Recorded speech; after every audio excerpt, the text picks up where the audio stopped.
vous m'avez demandé sur trois angles, trois aspects, droit des contrats, disons, et droit économique, exploitation de la jurisprudence et droit bancaire financier, et j'ajouterai fiscal. Euh, Qu'est-ce qui existe aujourd'hui sur le marché et qu'est-ce qui est utilisé, alors évidemment dans différentes perspectives et dans différentes fins. Concernant les contrats, le droit des contrats et je dirais plus largement le droit économique, on a quand même beaucoup de produits qui existent et qui permettent de faire un certain nombre de choses si on a beaucoup de données. Par exemple, classer automatiquement ces contrats, en ce compris lorsque ces contrats sont en plusieurs langues. Si vous avez mis tous vos contrats, vous êtes à la tête d'une direction juridique, vous avez énormément de contrats avec une série de partenaires, ces contrats sont traduits en plusieurs langues, eh bien, vous pouvez utiliser des systèmes de clustering qui vont en fait vous permettre de classer ces contrats selon leur objet, selon ce qui est identifié comme leur proximité grâce à des systèmes de management de contrats. Vous allez pouvoir aussi utiliser, et ça s'utilise en ce compris devant les juridictions, des systèmes de predictive coding, c'est-à-dire de fouilles de grands ensembles de documents, par exemple dans le cadre de procédures d'e-discovery ou dans le cadre de due diligence que vous devriez mettre en place. Ça, non seulement ça existe, mais c'est même considéré par certaines juridictions comme un élément qui rentre dans le cadre du droit de la preuve. Vous pouvez faire la demande d'utiliser le predictive coding pour traiter une masse d'informations importantes avec un accord qui doit se faire entre les parties sur la manière dont sera entraîné le système qui va identifier les documents pertinents. Vous avez aussi des solutions qui sont proposées, qui sont particulièrement intéressantes, je crois, dans le domaine financier, où vous allez, au fond, sur la base de l'ensemble des contrats que vous possédez, il va y avoir un contrôle en temps réel, au fur et à mesure que vous rédigez des clauses, qui va vérifier que vous travaillez bien sur la base d'un standard qui est le standard de votre cabinet ou le standard de votre entreprise et qui va éventuellement, alors, sur la base de cet ensemble de connaissances qui constitue l'ensemble de vos contrats, eh bien, vous faire des suggestions dans le but de rester avec les mêmes standards. C'est-à-dire qu'au fond, il s'agit de systèmes qui vont vous aider à faire la révision des contrats et ensuite, éventuellement, d'évaluer ou d'attirer votre attention sur un certain nombre de risques dans les termes que vous utilisez. Par exemple, si vous rédigez des règles concernant les données personnelles, eh bien, si vous utilisez notamment, notamment va être souligné parce que en général, il faut être exhaustif sur le type de données que vous allez utiliser et comment vous allez les utiliser. Euh, Après, vous avez des choses plus avancées, mais en même temps qui sont limitées à un public plus restreint, et qui, d'ailleurs, en l'occurrence, là, ce n'est pas toujours de l'intelligence artificielle du tout, mais vous avez de l'automatisation des contrats, par exemple, basée sur la blockchain, par exemple, ou pour les produits dérivés de gré à gré, on a tout de même maintenant une documentation standardisée, des balises pour mettre en œuvre une automatisation complète de ces contrats totalement standardisés, tels que ISDA Master Agreement ou contrat tripo et des choses de ce genre-là. Et puis, vous allez avoir, et ça c'est plutôt au niveau, c'est particulièrement intéressant pour les directions juridiques, un ensemble de logiciels qui vont vous permettre d'assurer, en faisant l'analyse de votre documentation, le respect d'un certain nombre de règles concernant la protection des données personnelles, concernant la mise en œuvre effective de votre politique anticorruption ou qui vont vous permettre d'assurer votre plateforme en ligne contre le risque de mettre en vente des produits contrefaits. Donc, tout ça avec une base d'intelligence artificielle, pour le coup, puisqu'on va faire une analyse permanente de l'ensemble des flux de données en essayant d'identifier les produits potentiellement problématiques. On retrouve le même genre de choses, évidemment, en droit bancaire, financier et fiscal, des deux côtés d'ailleurs, du côté de l'administration fiscale et du côté des cabinets de conseil ou des acteurs du monde financier, puisqu'on a de plus en plus d'obligations de compliance. Avec la compliance, ça représente 60% du budget des acteurs du monde de la finance. Eh bien, pour réduire ces coûts, il existe des solutions qu'on appelle des RegTech qui vont vous permettre d'assurer et d'automatiser le reporting et d'identifier les risques dans les transactions que vous mettez en œuvre. Évidemment, qui dit RegTech pour les acteurs de la finance dit SupTech, c'est Supervisory Technology, pour les autorités de surveillance qui ont des outils qui sont disponibles pour faire au fond le screening de l'ensemble des opérations ou pour identifier c'est normal qu'il n'y ait pas de slide pour l'instant à l'écran, pour essayer d'identifier les risques de fraude. Je finis sur la question de l'exploitation de la jurisprudence par l'intelligence artificielle, où vous avez évidemment, là aussi, et ça intéresse spécialement sans doute les juristes, des développements qui, j'ai envie de dire, se développent sous trois aspects. Il y a toute la dimension de l'utilisation de ces nouvelles technologies pour décrire, au fond, pour arriver à découvrir, faire de nouvelles recherches, visualiser des choses qu'on ne pouvait pas voir avant, voire éventuellement mesurer la performance d'un certain nombre d'acteurs. Vous avez ensuite des outils, je vais vous montrer quelques exemples, qui vous permettent de prédire, ou qui se présentent comme vous permettant de prédire, dans le but, par exemple, de vous supporter les systèmes de mode alternatif de règlement des conflits. On vous dit, voilà vos chances de succès, voilà combien vous pouvez espérer. Est-ce que vous êtes sûr que vous voulez aller en justice alors que vous pourriez transiger pour un montant proche de celui que vous pourriez espérer. Et il y a enfin des systèmes qui, in fine, ont comme effet, en tout cas, de standardiser les décisions ou de créer des barémisations sur la base des données antérieures de la jurisprudence. Donc là, je vous montre simplement mon diaporama. Voilà. Je vous montre simplement l'un ou l'autre exemple. Donc, au niveau de la description, par exemple, vous pouvez faire, ça c'est un travail qu'on a fait en collaboration avec HEC Paris et l'École Polytechnique, vous pouvez faire sur la base de données d'arbitrage, acquérir des informations que vous n'aviez pas auparavant. Grégory, excusez-moi Grégory, peut-être votre slide qu'il occupe tout l'écran, parce qu'il occupe une partie de votre écran de PC. On ne le voit pas intégralement, si c'est possible. Ah, vous ne voyez pas mon slide correctement? Oui, voilà, si vous pouvez simplement l'agrandir. Oui, bien sûr. Voilà, très bien, c'est déjà mieux. Et pourquoi ça parce que normalement, ça devrait être bon. Alors, excusez-moi, c'est un problème totalement technique. Je vais arrêter ce partage d'écran, parce que je suis en diaporama, donc vous devriez avoir la vision du diaporama. Est-ce que maintenant, vous voyez tout ou toujours pas? Oui? Bien. Donc, vous pouvez faire du profilage des arbitres, c'est-à-dire que vous allez prendre toutes les décisions arbitrales que vous avez, toutes les sentences arbitrales que vous avez, vous allez identifier les parties et vous allez pouvoir, par exemple, et on sait que c'est très important en arbitrage international, pouvoir identifier, si vous avez suffisamment de matière, comment s'opèrent les choix du troisième arbitre. Là, il y a une nouvelle information qu'on parvient à acquérir qui n'existait pas par le passé, qui permet de dire, mais tiens, c'est quand même intéressant de voir que ces deux arbitres, lorsqu'il s'agit de troisième arbitre, prennent tel ou tel type de décision, ou dans ce type d'affaires, il serait intéressant d'avoir tel ou tel troisième arbitre. Ce sont des nouvelles informations, des nouvelles visualisations de la jurisprudence. Évidemment, vous pouvez faire quelque chose... Est-ce que le slide a bien changé? Vous pouvez faire des choses aussi assez intéressantes sur la base de l'étude des décisions de justice. Alors ça, c'est un travail qui a été fait toujours avec les mêmes sur les décisions de la Cour d'appel de Paris. Ou par exemple, vous pouvez identifier pour les parties, de manière totalement automatisée, les parties. Est-ce que les parties ont gagné? Est-ce que les parties ont perdu?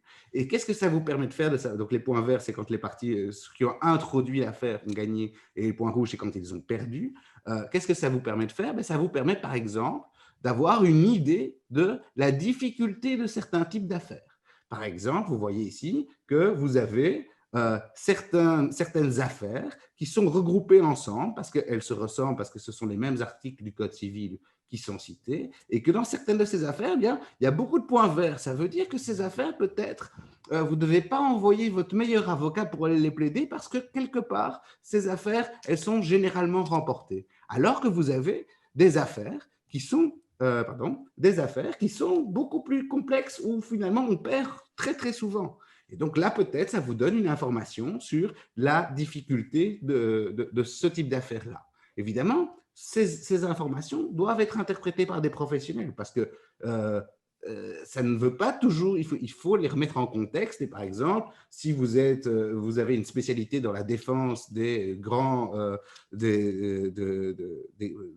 comment dire, par exemple, des crimes de terrorisme, vous avez, en général, on perd les affaires simplement. L'objectif est de les perdre peut-être un peu moins ou d'obtenir des circonstances atténuantes. Donc, en tant que telle, l'information doit être interprétée, je pense, par un professionnel. Je disais que vous pouvez, et ça c'est un projet qui est mis en œuvre par mes collègues du laboratoire de cyberjustice de l'Université de Montréal, si vous avez des différends entre bailleurs et locataires, eh bien au fond, vous pouvez, avant que ceux-ci introduisent une action, les obliger à passer par un système dans le but d'essayer de trouver un accord. Et donc là, vous allez faire quoi? Vous allez traiter, ils ont 1 million de décisions. Et là, vous avez par exemple la table comment dire, la table des résultats des affaires pour les personnes qui se trouvent avoir des bed bugs, c'est-à-dire des punaises de lit. Et donc, si vous avez des punaises de lit et que vous voulez attraire votre bailleur devant les juridictions, eh bien, avant ça, regardez peut-être, vous ainsi que le bailleur, quelles sont vos probabilités de réussite, quels sont les potentiels montants qui vous seront alloués. Et sur cette base-là, prenez une décision plus avisée sur la question d'aller en justice ou de ne pas aller en justice. Il y a là des choses qui se développent aujourd'hui et qui sont mises en œuvre et qui sont intéressantes. Et évidemment, la suite, et ce qu'on est en train de beaucoup travailler, mais ce n'est pas sûr que ce sera possible, c'est de travailler sur le minage d'arguments. Et là, évidemment, vous en parlerez plus loin. Où on va essayer de dire, mais au fond, on ne veut pas juste avoir traité ces informations qui sont dans les décisions comme des faits qui donnent le nom de quelqu'un, un chiffre, le montant d'une réparation. On voudrait bien pouvoir regrouper l'ensemble des décisions sur la base des arguments qui ont été utilisés par les parties ou sur la base des arguments qui sont avancés dans la motivation du juge et en faire ainsi une analyse qui permette, par exemple, lorsque vous rédigez des conclusions, d'avoir une sorte de base d'argumentation, d'avoir une idée de la qualité de ces arguments, etc., qui peuvent être tout à fait intéressants. Et donc, vous voyez que ça, ce sont des choses qui, alors pour certaines, existent déjà, sont déjà mises en œuvre ou sur lesquelles, je parle de argument mining, parce que ça, on n'y est pas encore, sur lesquelles on travaille de manière importante.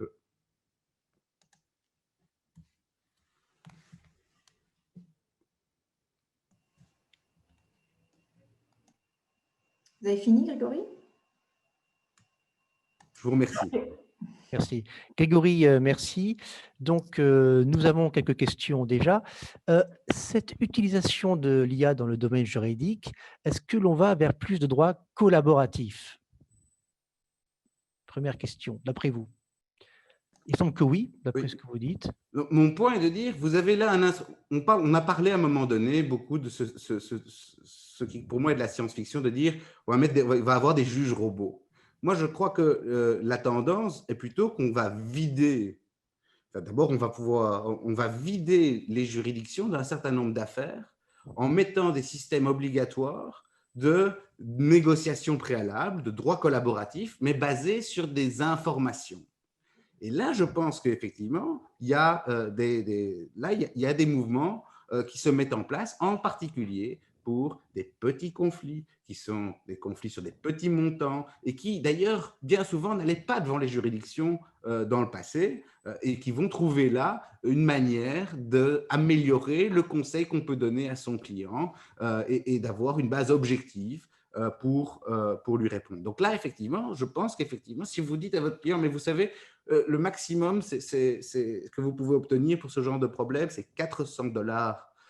Et ma première heure, je la facture 125 $. Il peut se dire que peut-être c'est intéressant de transiger à 300 $ plutôt que d'aller dans la juridiction, d'introduire une action, de remettre des conclusions, etc., etc. Bon, après, ça ne marche pas pour tout. Merci Grégory. Effectivement, alors c'est je dirais une bonne transition pour ensuite l'intervention d'Emmanuel du ministère de la Justice. Avant Emmanuel de vous laisser la parole, une question que nous pose un avocat.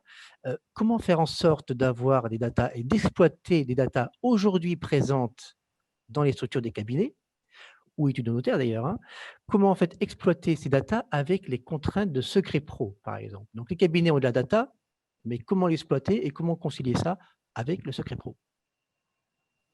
Un des intervenants peut-être, Grégory, Thierry Vickers, Philippe, comment vous pouvez répondre à ça éventuellement, vous qui êtes avocat, Philippe et Thierry? Donc voilà, les cabinets ont de la data, et bien comment aujourd'hui pouvoir les structurer? Est-ce que les cabinets peuvent utiliser ces data avec toutes les contraintes du secret pro? Aujourd'hui, plusieurs outils permettent de renvoyer ces datas. Plusieurs des outils de justice prédictive dont on parlera tout à l'heure laissent cette possibilité-là. Bien évidemment, ce n'est possible que si il y a une anonymisation qui intervient et la difficulté va être qui fait cette anonymisation. Je pense pour ma part que le cabinet qui envoie vers une structure comme celle-ci serait bien avisé d'anonymiser lui-même plutôt que de le faire par une société qui n'est pas tenue au secret professionnel la concernant. D'accord. Merci Philippe. Emmanuel Varonheim, donc Grégory parlait effectivement des outils qui existent qui permettraient éventuellement d'éviter d'aller en contentieux hein, au tribunal et d'optimiser le conseil auprès des clients. Donc on a beaucoup parlé de DataJust, donc la chancellerie est très présente sur ces sujets d'IA. Qu'est-ce que vous pouvez nous dire par rapport au projet DataJust? Et puis également, est-ce qu'il y a d'autres projets dans les tuyaux au niveau de la justice? Alors, bonjour à tous, donc Emmanuel Varanheim, je suis magistrat, chef de service au secrétariat général du ministère de la Justice. Merci beaucoup de me donner la parole sur cet enjeu important. Alors, je vais bien entendu vous parler de DataJust, mais d'abord, je voudrais vous faire part de quelques éléments relatifs aux enjeux sous-jacents qui motivent la construction et surtout l'encadrement des outils. Je reviens un petit peu sur ce qui a été dit juste précédemment pour dire que cette question, dans la justice, elle n'est pas nouvelle. Je crois que la capacité à anticiper les chances de succès d'une action en justice est aussi vieille que la justice elle-même. Et depuis longtemps sont commercialisés des outils, des calculatrices, simulateurs élaborés par des experts. Alors la nouveauté, bien évidemment, telle que ça a été développé, c'est que la possibilité offerte par ces outils a été démultipliée avec le traitement de masse. Et puis, la possibilité d'outils, on entrevoit la possibilité d'outils prédictifs qui sont élaborés à partir d'informations passées. Alors, en la matière, le ministère de la Justice se positionne comment?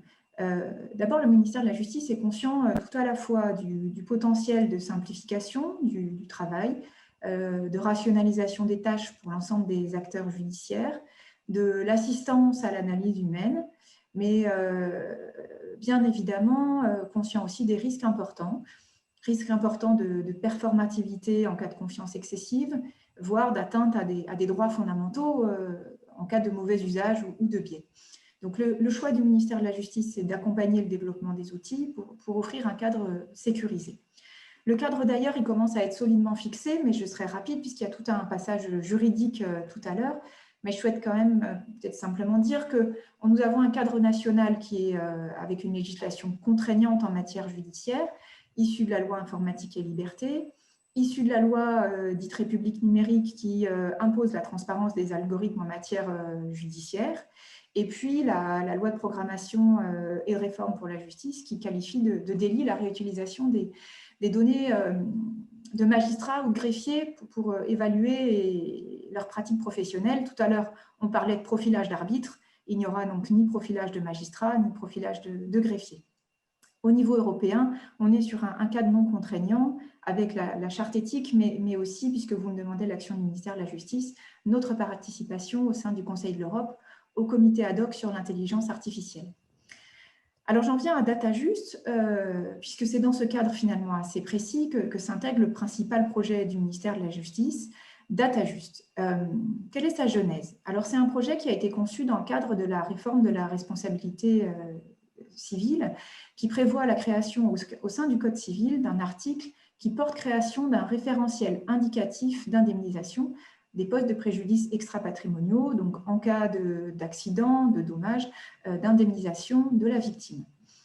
Quels en sont ces objectifs? C'est un outil indicatif, un outil d'aide à la décision, à la fois pour le juge et les parties, et puis qui permet, il est vrai, un filtrage beaucoup plus fin, basé sur des critères que le permet l'analyse de jurisprudence traditionnelle de consultation des décisions que chacun peut avoir en sa possession. Alors, sur le plan technique, c'est un projet qui est issu d'une collaboration nouée entre le ministère de la Justice et la Direction interministérielle des systèmes d'information et de communication de l'État. Un avis CNIL a été rendu, un avis du Conseil d'État, et désormais, cette expérimentation est assise sur un décret du 27 mars 2020 qui crée ce traitement automatisé de données dénommé DataJust. Alors, les finalités de l'algorithme, ça semble intéressant de vous les donner. Il y en a plusieurs. C'est la réalisation d'évaluations prospectives, rétrospectives, l'élaboration d'un référentiel indicatif, l'information des parties et puis l'aide à la décision du juge. Alors, où en sommes-nous aujourd'hui? Je suis rassurée des propos introductifs de Grégory nous disant « ça prend du temps ». Effectivement, ça prend du temps. À ce stade, le développement de l'outil s'appuie sur les données issues des arrêts rendus par les cours d'appel, à la fois administratives et judiciaires, sur 3 années, 2017, 2018, 2019. Un chantier de 2 ans est envisagé avec un développement jusqu'en 2021. Sur le premier semestre, le ministère a développé un outil d'extraction de données venant de 7500 décisions des juridictions d'appel qui ont donc été analysées sur la base d'une quarantaine d'informations qui ont été identifiées comme des informations clés et qui ont été analysées par une équipe pluridisciplinaire. Là, aujourd'hui, on en est au stade de l'amélioration de cet outil d'extraction et puis à venir la construction d'un référentiel puisque c'est bien l'objectif de cet outil. En parallèle, je vous disais que le ministère de la Justice était conscient des potentialités et également des risques. Donc, un travail sérieux d'analyse des risques éventuels est mené et il sera fait appel à un groupe pluridisciplinaire pour accompagner le ministère dans sa réflexion sur ces enjeux-là. Donc, si cette expérimentation est concluante, la mise en production du référentiel sera lancée, elle devra être encadrée par un nouveau décret et à ce moment-là, des démarches équivalentes dans d'autres domaines pourraient être envisagées, mais pour l'instant, elles ne sont pas lancées. Donc, DataJust est bien l'outil du ministère de la Justice développé en ce moment. Est-ce que par rapport au domaine à venir, justement, est-ce que c'est trop tôt pour les évoquer encore ou vous pouvez nous donner quelques éléments de réponse par rapport à ces prochains domaines éventuellement traités de la même manière que DataJust? Non, il est un peu tôt parce que précisément la démarche du ministère de la Justice, elle est pragmatique, fondée d'abord sur l'apprentissage de la construction de l'outil et aussi des résultats à donner dans leur fiabilité, dans les biais éventuels, dans la potentialité d'utilisation. Et je crois qu'il nous importe fortement de faire ce travail de pas à pas dans le cadre de l'élaboration de DataJust, avec une réflexion forte également et principalement sur l'usage qui pourra en être fait. D'accord, merci. Ce référentiel, est-ce qu'il sera remis à jour chaque année? C'est une des questions également que l'on a. DataJust. Je ne pourrais pas vous donner de réponse affirmative, notamment sur l'échéance de chaque année. Mise à jour, ouais. Certainement, parce que l'objectif, c'est d'avoir un référentiel qui soit utile au plus grand nombre. Et par définition, l'ensemble des contentieux qui sont présentés à la justice sont particulièrement évolutifs. En revanche, précisément sur les échéances de mise à jour, je ne saurais pas être plus précise. Mais quant à la mise à jour en elle-même, sur le principe, c'est bien tout l'objectif de cette construction. Merci beaucoup, Emmanuel Varenheim. Philippe, voilà, je te passe la parole. Tu peux activer ton micro. Voilà, en tant que vice-président de la conférence des bâtonniers, expert au sein du CNB, tu as aussi travaillé la conférence, aussi travaillé sur le sujet. Est-ce que tu peux nous faire un petit retour de toutes ces études qui sont menées en ce moment?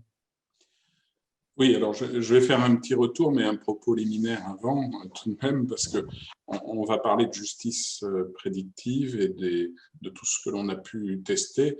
Je veux quand même parler, avant de parler des moteurs, de parler de l'essence, et de parler de la data, puisque c'est ce qui nous intéresse particulièrement tous. On a, j'ai vu que ça figure dans les questions, l'open data, on a des textes qui ont été précis sur cette open data. On se bat avec le Conseil national des barreaux, la conférence des bâtonniers de barreau de Paris depuis plusieurs années pour obtenir que cette open data fasse que nous ayons, nous, avocats, parce que nous participons à l'œuvre de justice, des datas complètes, non anonymisées, et que nous puissions travailler dessus. Pour tout vous dire, hier, nous étions auditionnés par Laetitia Avia à l'Assemblée nationale, et j'ai rappelé avec le CNB cette chose qui, pour nous, nous paraît indispensable. Travailler sur la justice prédictive, c'est bien, encore faut-il que nous ayons l'essence qu'il faut, le pétrole si on veut, quelqu'un l'avait qualifié comme ça un jour, les données suffisantes en tout état de cause pour qu'on puisse travailler dessus. Alors la justice prédictive, je suis la troisième fois où je le dis exprès parce que je vais l'oublier après. On sait, vous et moi, que ça ne correspond à aucune réalité. On devrait parler plutôt de jurimétrie ou de justice simulative. Cette justice prédictive nous a inquiétés, interrogés tous, parce que je me rappelle en 2016 les avis de la première présidente de la Cour d'appel de Paris, maintenant première présidente de la Cour de cassation, sur les craintes. On avait peur de voir disparaître les juges, peur d'une déjudiciarisation croissante, d'une justice déshumanisée, d'être catalogués ou choisis pour les juges. Donc, on s'est inquiété de ça dans la profession et vous vous en souvenez sans doute, on a un premier barreau qui avait fait des essais. Il s'agissait du barreau de Lille pour arriver à voir ce qu'étaient ces outils de justice prédictive et ce qu'ils pouvaient apporter aux avocats ou s'ils présentaient véritablement un risque, comme je le disais tout à l'heure. Après cela, la conférence des bâtonniers s'est saisie de cette question, a auditionné plusieurs acteurs et a décidé d'en retenir un. Nous avons, la conférence des bâtonniers, investi dans la justice prédictive ou la jurimétrie, puisque ça sera le terme que je reprendrai désormais. Nous avons investi dedans parce que nous estimons que nous ne pouvons pas arriver après le train et que, surtout, ce qui doit être primordial dans le travail que les avocats devront faire avec ces outils-là et tous les acteurs, c'est sans aucun doute l'éthique, un respect de l'éthique. Et si nous avons notre propre outil, nous gérerons l'éthique de cette solution. Et donc, nous travaillons avec une société depuis maintenant plusieurs mois pour arriver à quelque chose qui permettra un travail efficace. Ce que vous devez savoir, c'est qu'il y a encore une trentaine de barreaux qui testent eux aussi des solutions, d'autres solutions commerciales. Je pense que tous arrivent à la même conclusion, c'est-à-dire que nous allons travailler avec des outils de statistiques, nous allons pouvoir non pas prédire les jugements et faire du forum shopping comme je l'ai entendu bien souvent, nous allons pouvoir affiner peut-être nos arguments, mais en tout état de cause, sans doute pas choisir ses juges. Hier, quelqu'un plaisantait sur cette question en disant choisir ses juges, c'est pour le moins difficile parce qu'il y a quand même une certaine durée, Monsieur le Premier Président le sait, dans les juridictions. Et lorsque nous regarderons les résultats de telle juridiction il y a 3 ans, peut-être que les magistrats auront déjà changé. Dernière institution dont je parlerai, et pas des moindres, c'est le CNB bien sûr. Le CNB aussi a décidé de travailler sur cette question et a lancé une étude, alors étude internationale, 32 acteurs choisis, 8 acteurs français audités, et je crois que la semaine prochaine, les conclusions de ce rapport seront présentées. Conclusions très intéressantes, je ne reprendrai pas toutes ces conclusions ici, mais l'une des premières est justement d'oublier ce terme de justice prédictive et de revenir à ce que seront exactement ces outils pour le futur et pour nous.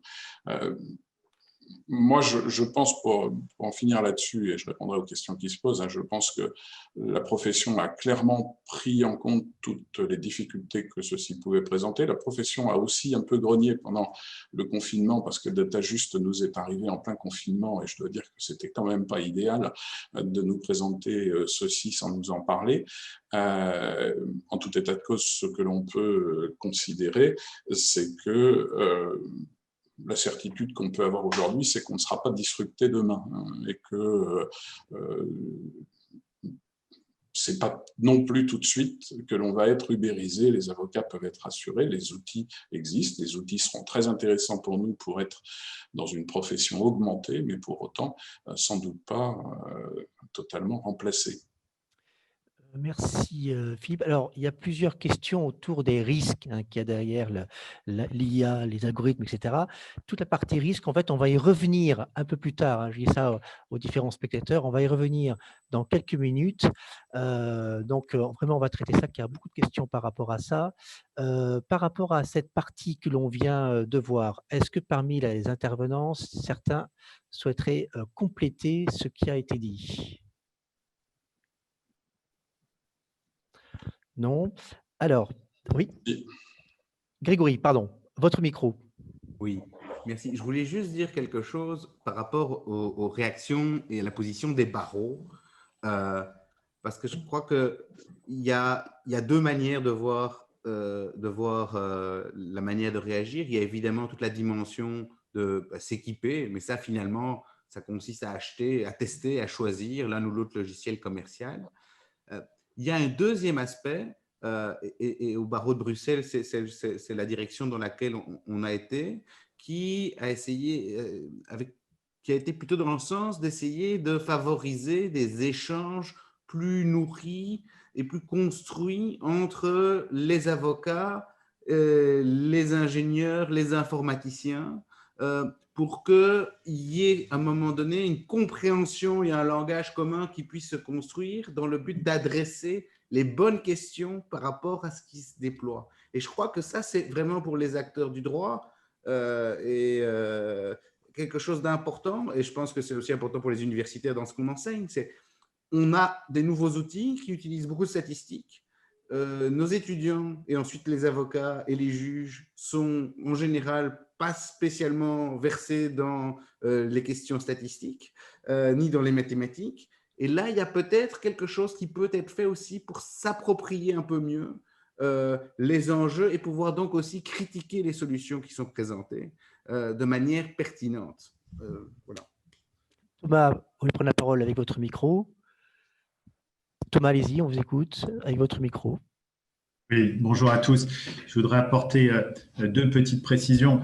La première, c'est que il faut certainement pas généraliser à la fois les outils et les usages, et surtout faire un amalgame entre l'usage qui peut être fait d'un outil particulier par des avocats et l'hypothèse que ce même outil pourrait être utilisé par des magistrats. C'est absolument impossible de mon point de vue, parce que la finalité même de la conception de l'outil pour des avocats ne peut pas répondre à un besoin pour les magistrats. Ces outils ne sont pas comparables, il n'en existe pas pour les magistrats aujourd'hui, et les outils qui sont conçus pour les avocats ne sont pas appropriés pour les magistrats. Donc il faut éviter cette première confusion.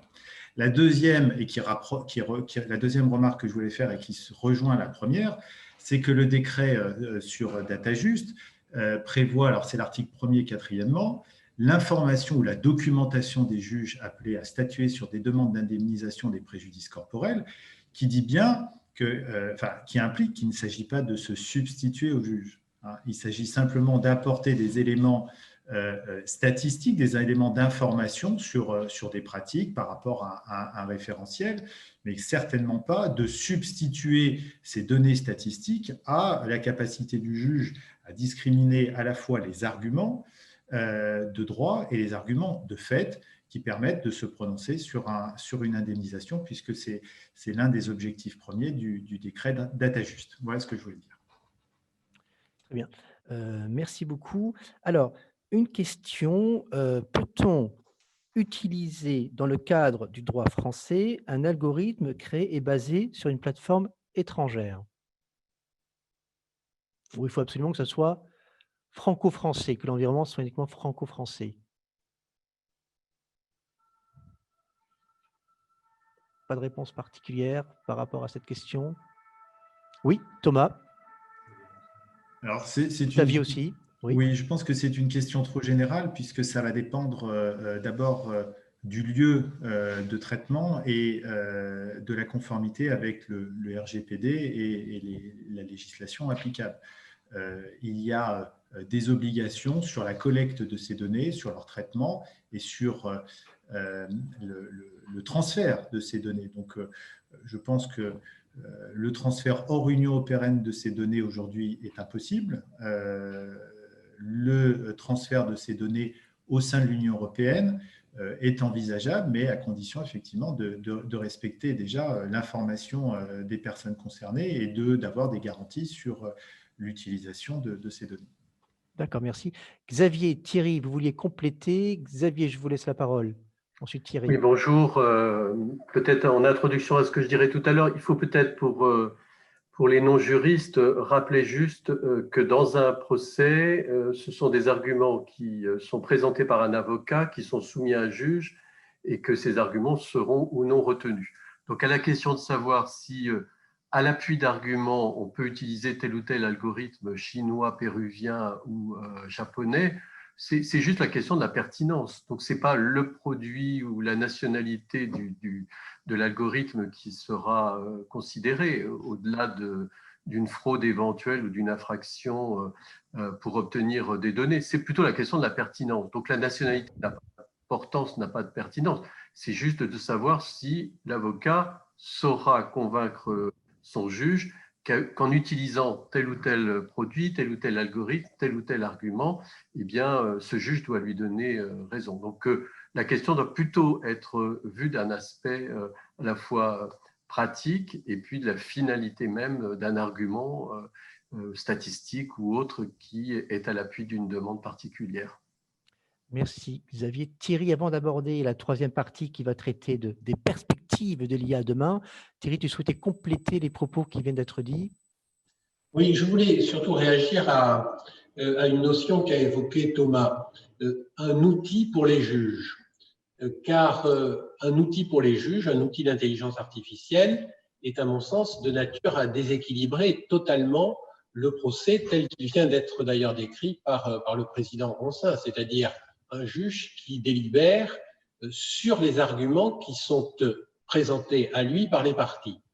Et cette conception, qui est notre conception du contradictoire, est probablement totalement remise en cause si on donne un outil au juge. Car si on donne un outil au juge, il ne délibère plus sur les arguments et les éléments fournis par les parties, il délibère sur quelque chose qui est ailleurs, qui est extérieur et qui n'a pas été vu par les parties.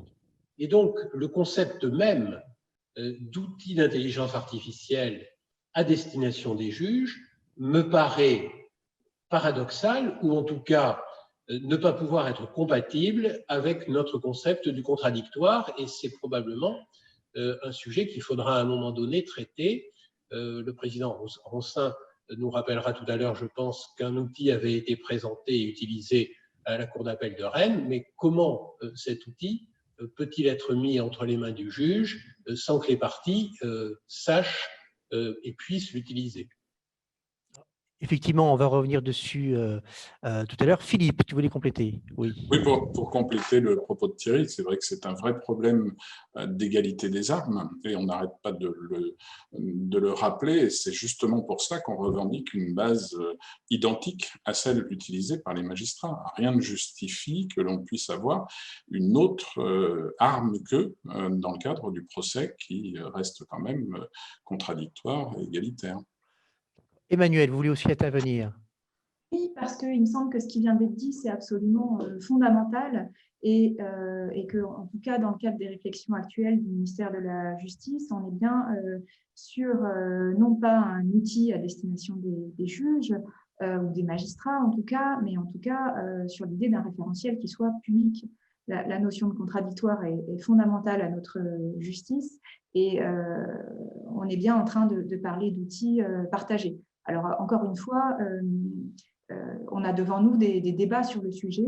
Je vous l'ai dit, par des équipes pluridisciplinaires, des débats qui seront ouverts, mais je crois que cette notion-là de contradictoire, elle devra être prise en compte et elle est absolument fondamentale. Merci Emmanuel. Alors, pour conclure cette partie, une question très pratique. Pouvez-vous, s'il vous plaît, mentionner des exemples de services pour les use cases mentionnés côté conseil? Concrètement, qu'est-ce qui existe comme service d'aide à la rédaction, d'analyse et de regroupement de documents? Sans citer de marque, est-ce qu'il y a vraiment des services qui existent aujourd'hui sur le marché français, d'une part, et d'autre part, ça rejoint aussi la question, où est-ce qu'on peut s'informer de tout ce qui existe sur le marché en termes de legal tech, d'aide à la rédaction et d'analyse et regroupement des documents? Parce qu'en travaillant beaucoup des directions juridiques, je me rends compte, et d'avocats également, je me rends compte que beaucoup encore de juristes sont un petit peu perdus par rapport à toutes ces solutions, ils ne savent pas réellement si ça existe, d'une part, et d'autre part, où se renseigner. Alors, concrètement, est-ce qu'il y a bien des exemples de services, Grégory, Thierry, Philippe, qui permettent vraiment d'aider la rédaction des contrats, d'analyser et regrouper les documents? Et si oui, où est-ce qu'on peut trouver de l'information par rapport à tout ce qui existe? Il existe des systèmes qui permettent de travailler les contrats, de faire le management des contrats, etc. Si c'est très difficile de parler d'un service si je ne peux pas mentionner le nom de ceux qui les produisent. Donc ça existe. C'est la mise en œuvre de systèmes, de clustering, etc. Il y a des compagnies qui ont développé ça de manière relativement qui ont produit des choses d'assez bonne qualité. Moi, je pense qu'il y a des personnes qui peuvent conseiller éventuellement, qui peuvent conseiller les avocats sur les solutions qui existent. De préférence, prenez un conseil qui n'est pas en même temps celui qui développe la solution. Mais je crois que le plus important, c'est que les avocats identifient bien, et ça c'est un problème qu'on a très régulièrement quand on discute avec des membres du barreau, identifient bien leurs besoins, sachent exactement ce qui les intéresse, en quoi est-ce que ça va leur apporter une plus-value, et qu'ils aient une réflexion sur ce qu'ils font, ce qu'ils veulent faire et comment ils veulent évoluer. Parce que c'est finalement, chaque avocat est quand même un petit peu différent. Et les solutions, certaines sont très coûteuses et donc ne peuvent s'adapter qu'à des très grandes structures, ne peuvent être acquises que par des très grandes structures. D'autres solutions sont moins coûteuses, mais ne remplacent pas nécessairement les objectifs de cabinet. Donc, c'est vraiment quelque chose, je pense, qui doit être un peu spécialisé en fonction de quelle est votre clientèle, comment vous voulez travailler, combien vous avez de collaborateurs, quel âge ont ces collaborateurs, est-ce qu'ils sont capables de rentrer dans tel ou tel système, mais ces choses existent. Alors justement, Grégory, et Philippe et Thierry vous interpellent également. Est-ce qu'aujourd'hui, par exemple, les cabinets d'avocats ou même les directions juridiques, les cabinets d'avocats qui veulent s'informer, est-ce qu'ils peuvent avoir un interlocuteur, par exemple, au niveau de la conférence des bâtonniers, au niveau du CNB, au niveau des barreaux? Est-ce qu'il y a des interlocuteurs, je dirais, interlocuteurs dédiés pour renseigner tous les cabinets qui souhaitent justement avoir un petit panorama de ce qui existe et ce qu'ils peuvent faire? Est-ce qu'il y a ce type d'instance qui existe au niveau des barreaux, du CNB? Peut-être une question piège. Moi, je peux vous dire qu'à Bruxelles, on a un incubateur qui répond à ce genre de questions et qui organise des formations là-dessus. Mais ça reste quelque chose où il n'y a pas une solution générale. Il faut vraiment identifier les besoins. D'accord. En ce qui concerne les barreaux français, pour beaucoup d'entre eux, ont mis en place des incubateurs aussi, mais ce n'est pas nécessairement leur rôle. Mais je crois que pour l'ensemble des outils qui existent, il y a une étude qui est renouvelée par un site Internet que je ne citerai pas tous les ans à peu près, et reprenant tous les acteurs de la Legal Tech. Et je crois qu'avec cela, on a les renseignements qu'on souhaite. Très bien. Mais écoutez, n'hésitez pas à nous contacter, le droit pour moi, si vous voulez avoir cette information, et on vous informera sur le site dédié. Je ne le connais pas, hein, ce n'est pas tout quelque chose de publicitaire, mais voilà, effectivement, s'il y a une demande récurrente de trouver des sources d'informations fiables pour se repérer dans ce marché qui se développe, hein, des legal tech. Voilà, alors, pour conclure, une remarque. Est-ce que toutes ces legal tech, est-ce que ce n'est pas aussi une volonté de faire des économies par rapport au nombre de greffiers, par rapport au nombre de magistrats? Ça, c'est une première version que l'on a. Une deuxième version que l'on a, c'est au contraire, est-ce que tous ces outils ne vont pas permettre aux greffiers et aux magistrats de travailler, je dirais, plus sereinement, de façon plus, je dirais encore plus sereinement, plus efficace également, et donc ce sera au service du justiciable, voire même au service du monde judiciaire en général. Voilà. Est-ce que c'est un plus pour les professionnels du droit ou au contraire, c'est un moyen de faire une économie des professionnels du droit? Vos avis à chacun, ou ceux qui souhaitent intervenir. Peut-être au nom du ministère de la Justice, moi je crois fondamentalement, alors pour reparler de DataJust, qui est notre outil qui est développé, que c'est un outil qui est décorrélé de la masse d'emploi du ministère de la Justice. Ça n'économisera pas de litiges, quoique ça pourra permettre peut-être un règlement en amont, mais ce n'est pas là l'objectif. Je crois bien que l'objectif, c'est l'accompagnement de l'évolution technologique et surtout de réfléchir en quoi l'évolution technologique peut permettre de donner à chacun des meilleurs outils pour rendre une justice de qualité. Et cet objectif, il est à destination avant tout des justiciables, pour qui les décisions sont rendues. Ça me semble être l'objectif absolument principal de tous ces développements. Très bien. Merci beaucoup.